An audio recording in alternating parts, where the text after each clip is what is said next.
How's it going, guys? Thanks for tuning in to another episode of the Phil Talk Sports Podcast. Joining me, as he often does, is Nick Rice.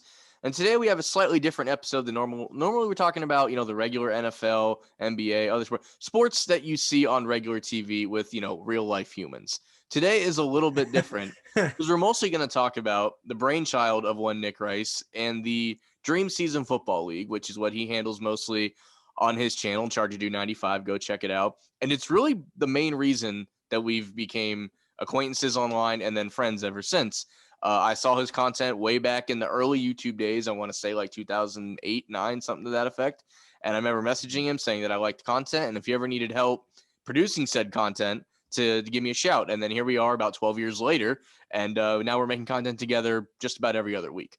So I want to, I've had Nick on plenty of times and we've told bits of this story before, but this seemed like a really good time to highlight the thing that kind of has brought him to YouTube, his digital footprint, if you will.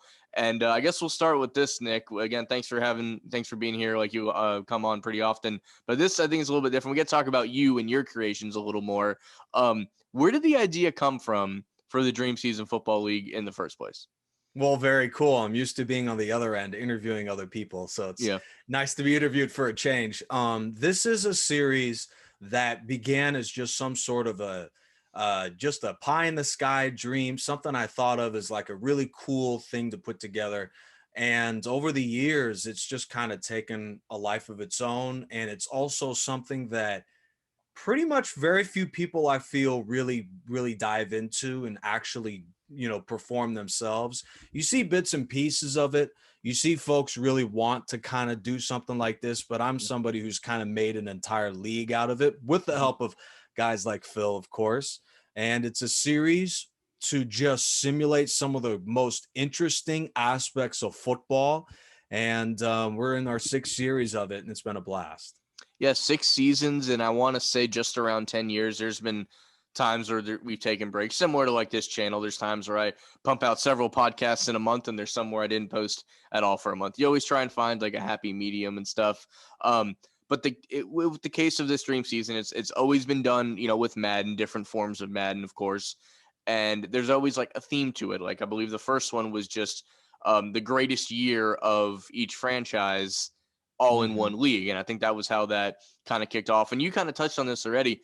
People have attempted stuff like this all the time. Like YouTube is filled with incomplete series that are in the ballpark of what you've not only pulled off, but done it now 6 times over, being in the DSFL 6.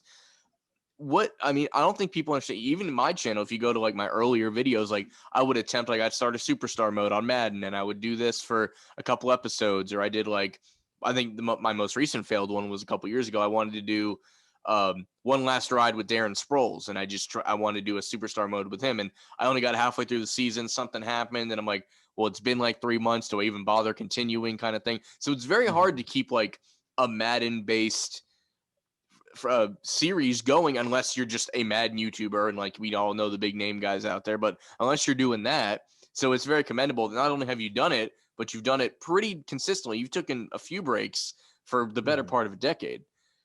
And go ahead. No, I was just going to say, this is also a series I wanted to add on to what you're saying, where I like to take pride in the fact that I don't make it commercialized. I don't promote it. I don't do any of that stuff. I want people who really enjoy the product to come together.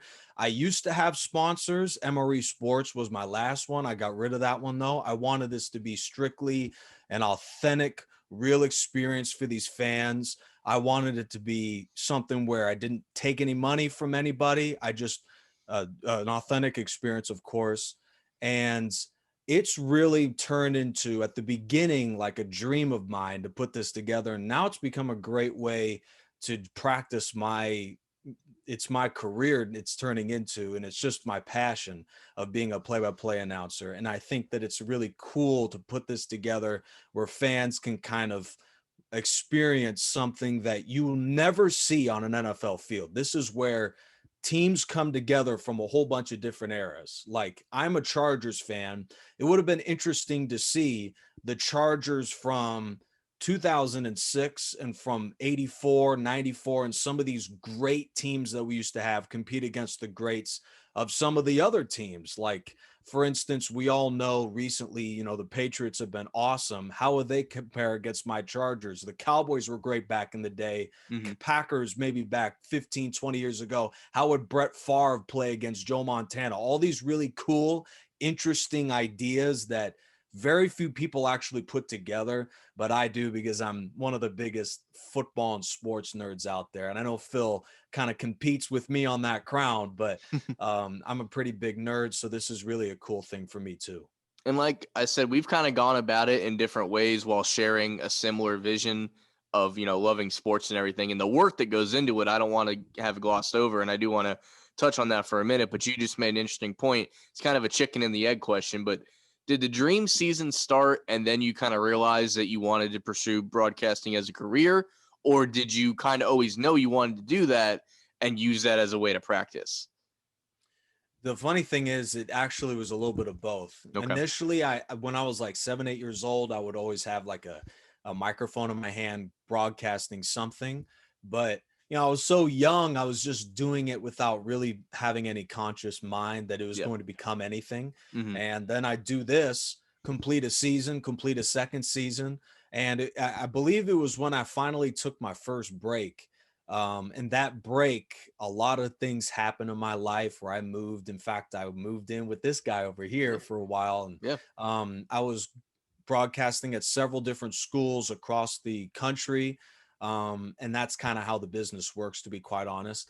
And it wasn't until I went back to the DSFL that I realized that not only is this broadcasting thing going to be something I will do for the rest of my life, but this is also a series that I feel could, sustain itself for a while, which kind of at some point will bring up the question I know you're going to ask me. But this was kind of a cool series where, as much as it was about the fans, it's also about me too. My other thing, I think I talked to you about this at one point, and I mentioned it when I interviewed Kenny Scherlinger from Stetson. I had the great opportunity to call my first game for Stetson this past year, but it was done remotely due to COVID and everything, and it was an away game at Morehead State. So we're sitting in front of this monitor, and I've had the pleasure of calling the first 5 Dream Bowls with Nick, and as Dream Bowl 6 comes rolling around, we're going to run it back and do it for a 6th time. And I couldn't help but think, as I'm sitting there, while it was foreign to me to call a real live football game, once we got into it, I'm like, I feel like I'm calling another Dream Bowl because I'm just in front of a TV, not the game that's happening in front of me.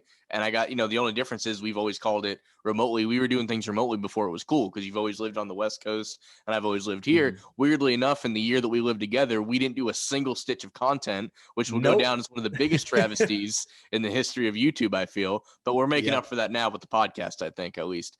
But it's funny how even, I do a much more, minuscule amount of the content, but when I do it with you and to do that real game this past year, I'm like, wow, it's funny how that all comes full circle, and that had prepared me for that moment. So it is paid off for both of us. I'll say that.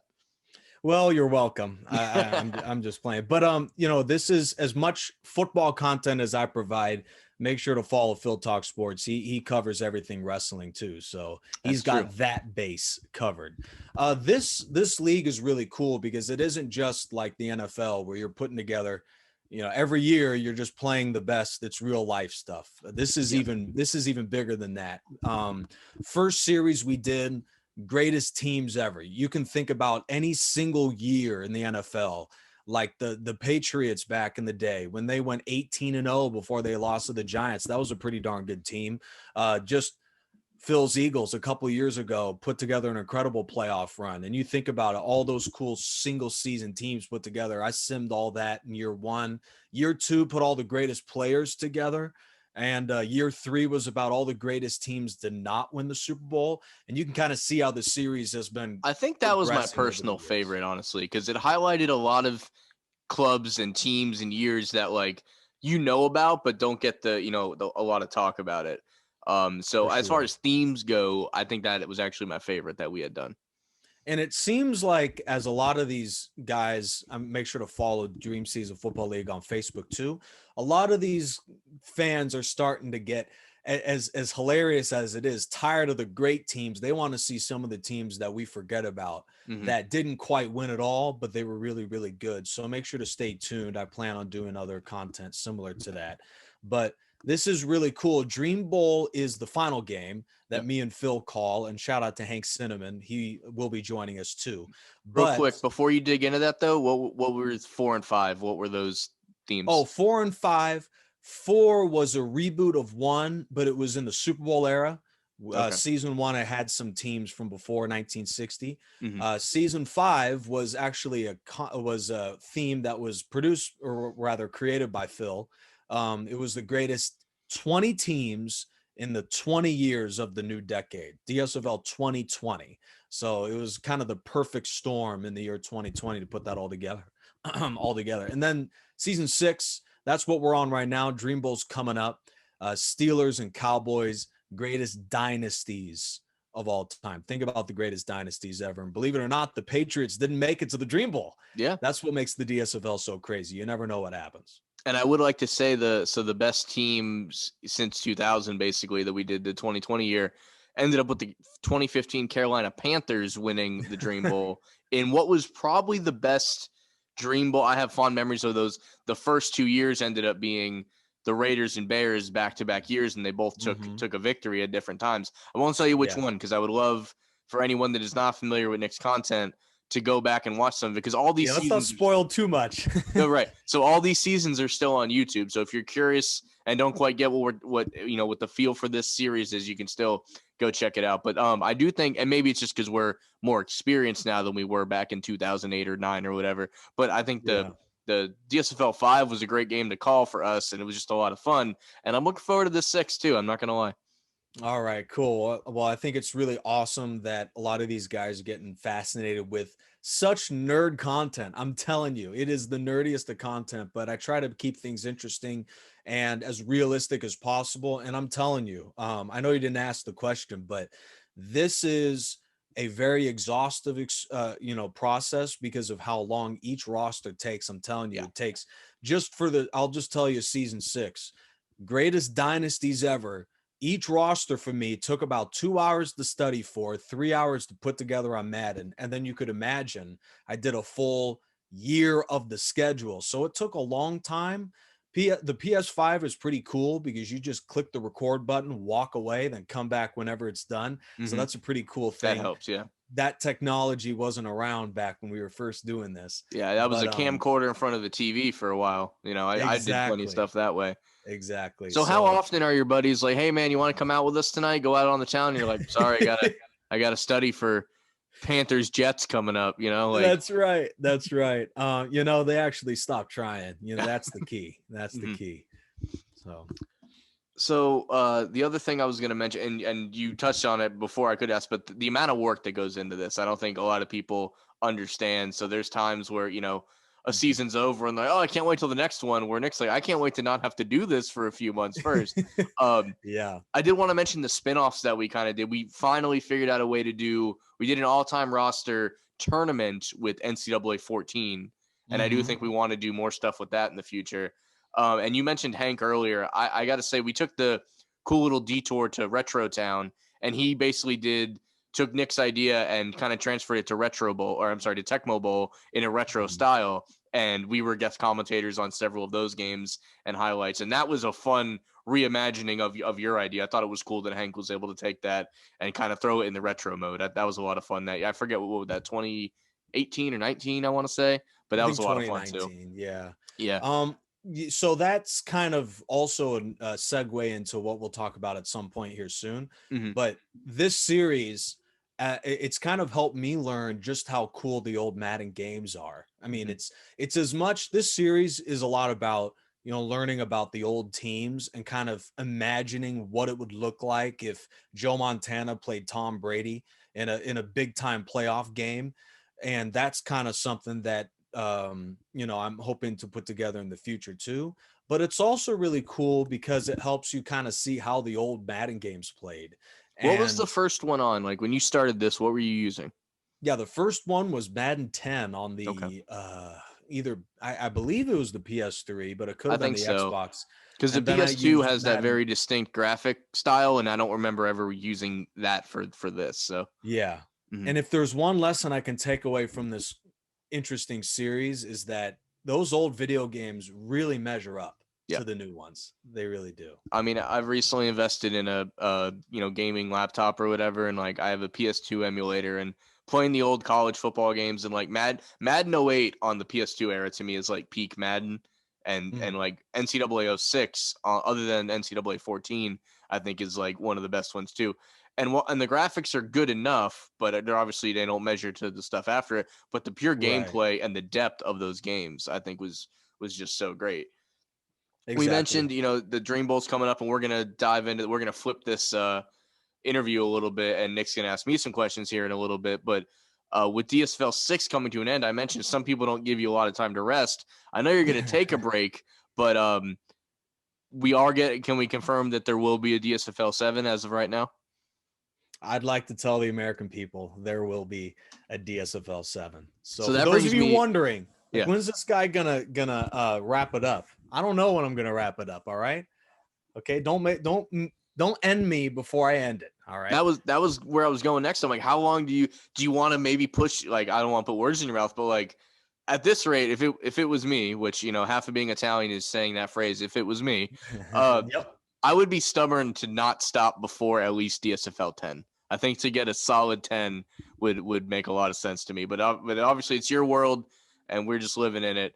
But it's good to know that you're definitely doing DSFL 7, and definitely stick around to the end of this video because we actually have Nick has an announcement that I don't even know about yet. He just told me that he has one to announce. I don't think we don't have the theme for DSFL 7 yet, but he said there's something else going on in it that I'd be very excited to hear. So we're going to have that at the very end of the interview. But now we're going to shift to DSFL Dream Bowl 6, excuse me, All easy for you to say. right. Dream Bowl 6 preview here. And I'm now going to transfer from podcast host to, veteran DSFL announcer mode here. And we're going to flip the script and we're going to talk about Dream Bowl Cowboys versus Steelers. So, Nick, I'm going to flip you over to this side of the screen, and I'll let you take over as the interviewer here.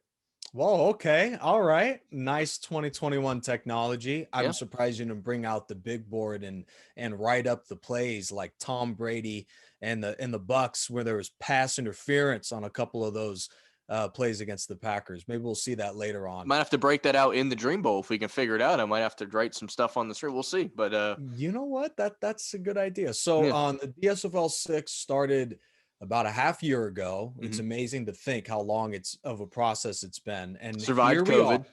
Yep. Final 2 games, and COVID didn't stop this bad boy. So the Steelers play the Cowboys. If you think about the greatest dynasties of all time, Phil, I guess I'll start here.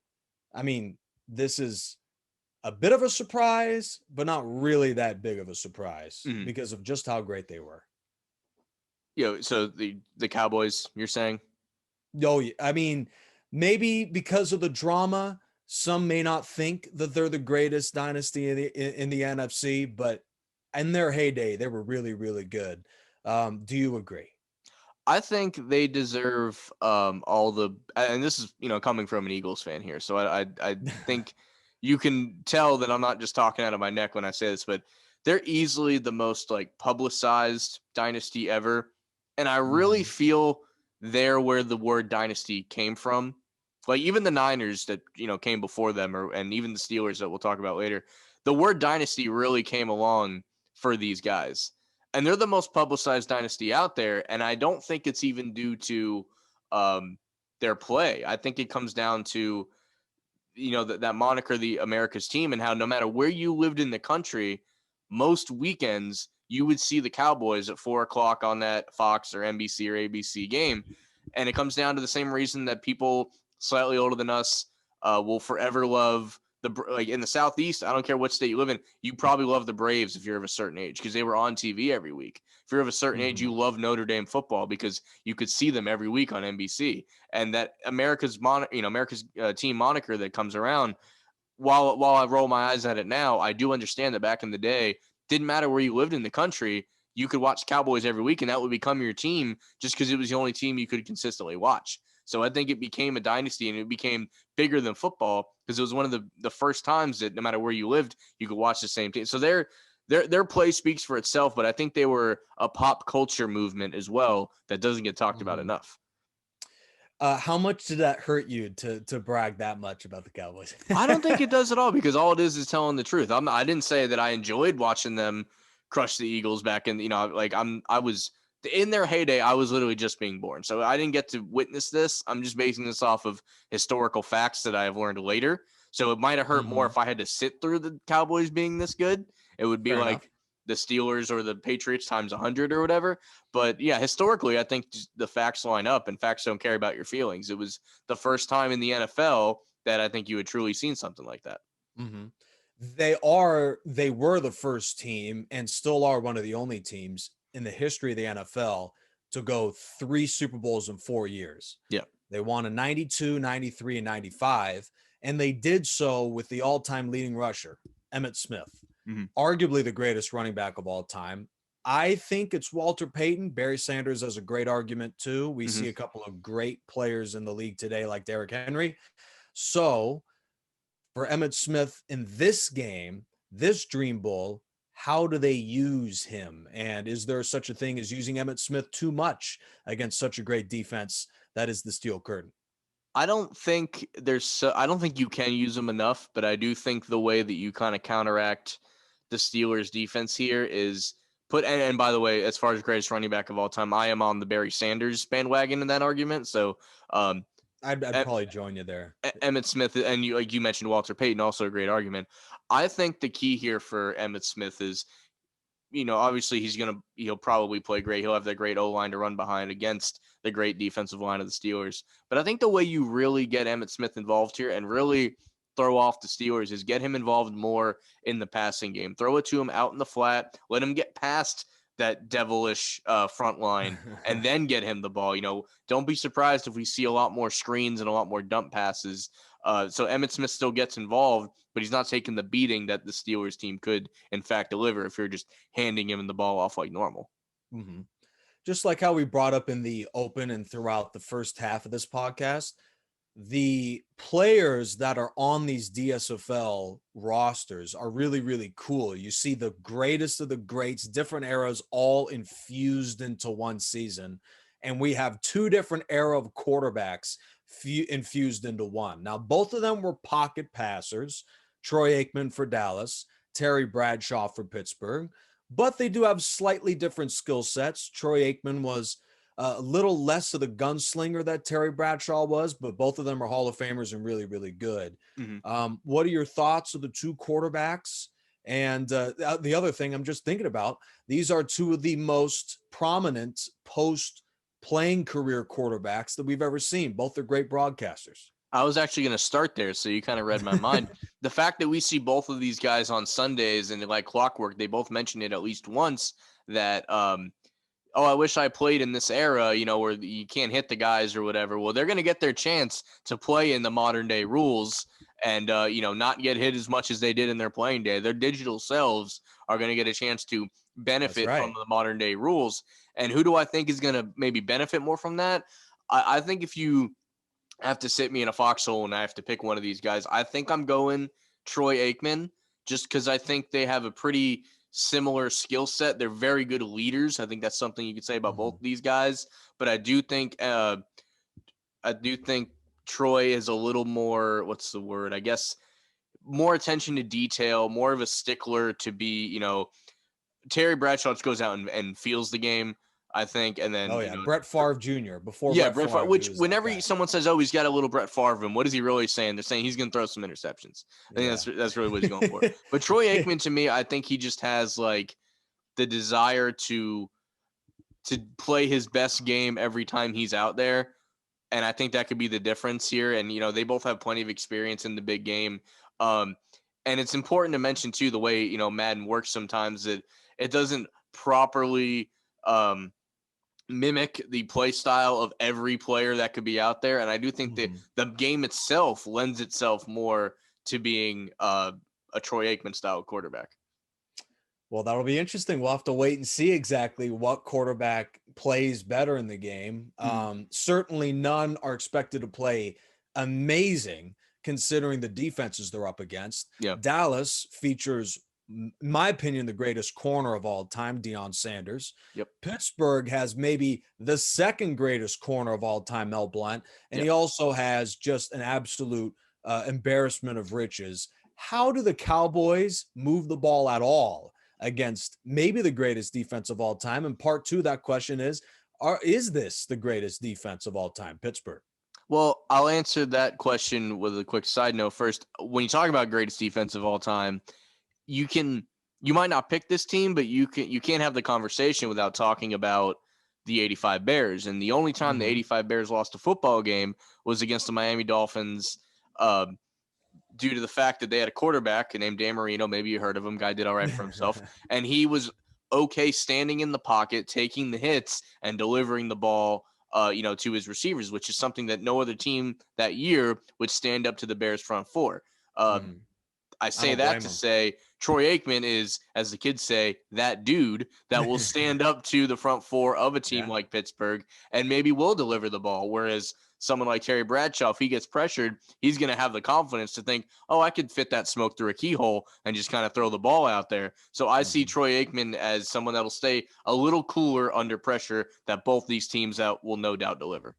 Yeah. So, in terms of storylines going into this game, how Madden kind of simmed these two teams is Mm-hmm. that Pittsburgh, in the games that they lost, they were, as you mentioned, heavy with the turnovers. Yeah. I mean, the games they lost, there was one, the first game of the year. I was amazed watching it. Their first game against the Giants, 7 turnovers in that game. It was amazing. Yeah. They somehow turn it all around and make it to the Dream Bowl. They play a team in Dallas that I'm sure will feast on those turnovers when you have a Dion and a Charles Haley and some of those great players that Dallas had in the 1990s. So I Is guess that where you the debuted the clown music for the highlights of that game? sure Yeah. did. Glad you saw that and noticed it. It was a while ago, Yeah. so Week appreciate one. you remembering that. Mhm. So macro view here of the Dream Bowl, just in general, how do you see this game playing out?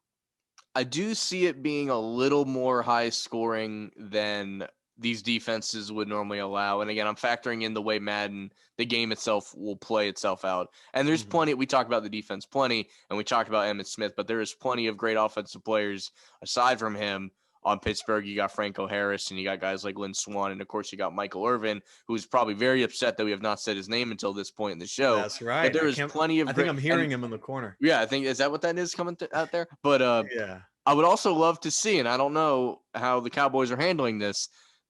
Cowboys Dion, because he's played for several teams and won everywhere he's gone, is Mhm. really where he spent the most time while playing corner, also at wide receiver.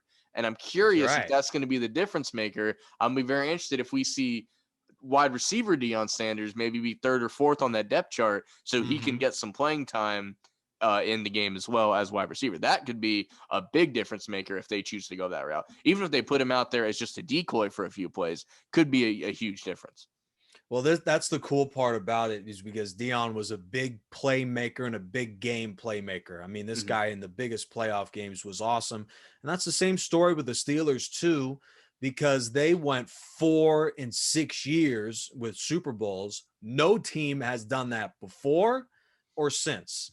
The great days of the Patriots couldn't pull that off, 4 and 6. So this is an incredible match of juggernauts. Pittsburgh and Dallas, the two dynasties that stand the test of time for this simulation for the greatest dynasty ever. It'll be really cool to do it. Me, Hank, and of course that guy over there, Phil. What are your final thoughts for this big game that I am so jazzed to do? I think I have a jersey under here, and I wouldn't mind ripping off this white shirt and hopping into the field and playing it myself. I will mention you said, winning 4 out of 6 and no team has ever done it, including the Patriots, and they tried to cheat and they still couldn't do it. So that That's just shows right. how impressive it is to win Yeah. 4 of 6. Now that I have my arbitrary one Patriots dig per episode out of the way, I do All want to right. end it with this. We've talked about DSFL 7 definitely happening, and I've been waiting. You wouldn't tell me what it was. We don't have the theme for DSFL 7. Why don't you let know and the viewers know, all your fans, what is the little surprise you have for Dream Season 7? Well, it's just a little snippet here, but for the first time, I'm really hyped to do this. DSFL 7 welcomes NFL 2K5. You mentioned Madden '08. as maybe the greatest Madden game of all time, but I think the entire football world can agree what the greatest football video game was and still is. So you heard it here first. Dream Season Football League Season 7 will be for the first time on not Madden, but NFL 2K5. Often considered, definitely by both people sitting here, the greatest professional football game ever made. And I think you're going to love the presentation of it. If for those that haven't played it, definitely check it out, gameplay and stuff, or wait till it comes out because you're going to love the presentation. And Chris Berman's going to be a part of it. He's going to do a lot of that halftime work for you. So if anything, he's doing half the workload. So I'm definitely very excited for 7. But before we get to Dream Season 7, we have another classic to call for the 6th time in about 10 years, Dream Season 6. And I'm looking forward to it, my man. Yeah, me too. It's and I appreciate you sticking around. I know there's no other simulations like it on YouTube or any other media site, but I appreciate you sticking around to this one that's been going on for quite a while. And I appreciate too, for those that haven't seen the conference championship games, Stephen Hughes and Robert Dieters called those games. They did a great job, and I appreciate Nick always saving that final game for me and him, keeping that seat warm for me. So tradition, you know what they say about tradition, you don't fuck with it. So we're going to keep it rolling this way. And I hope you guys enjoyed the show, and definitely check out. I'm going to put the channel here in the description, ChargerDude95. Catch up on the season before in the next few weeks we air Dream Bowl 6. So for Nick and myself, thank you for listening to Phil Talk Sports, and we'll see you at the Dream Bowl.